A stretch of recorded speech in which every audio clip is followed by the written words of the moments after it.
Fox News Alert, you're looking live at London, where a massive pro-Palestinian rally is underway. Meanwhile, back home, one of the world's busiest train stations, Grand Central Terminal, stormed by protesters calling for a ceasefire in the Israel-Hamas war. Another protest is expected in Brooklyn today. Let's bring in New York Post columnist Carol Markowitz now for her reaction. Carol, let's start broad and then get more narrow, maybe focusing on college campuses right here in the U.S. What is your big takeaway of seeing this across the globe, including, by the way, a vote on the floor of the UN, but streets across the globe filled with protests in support of Palestinians? I think it's part of the same woke virus that has taken hold in so many places, looking for, the oppressor versus the oppressed and that kind of nonsense. The UN has never been pro-Israel. It has never been, pro-Jew.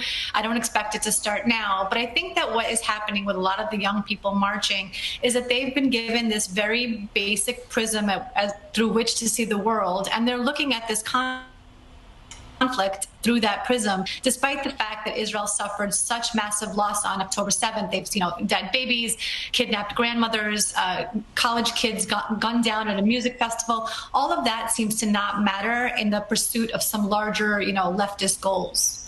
That is absolutely fascinating, Carol. So what you've done is now you've brought it in tighter here to the universities in the United States and what we're seeing among young people. I think that one takeaway a lot of people have had, Carol, is, wow, I didn't know, A, there was so much anti-Semitism, and B, there's so much anti-Semitism on the left.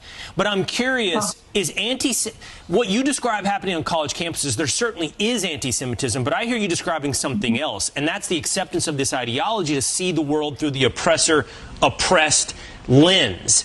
Right. And in this world, all these young people have decided, well, the Palestinians are the oppressed, so that's how you can hitch it to BLM and explain so many college campus rallies. That's absolutely right. And, just imagine if post 9/11 we saw at a college campus like in Europe, glory to the martyrs who did 9/11. You would say, wow, that country has some problems. But we're seeing this all over America. And I think that people need to be taking this a lot more seriously. These college kids are literally marching for genocide, saying from the river to the sea, Palestine will be free, which is the removal of Israel. And they don't just mean change the names, keep the Jews. They mean get rid of all the Jews in that region.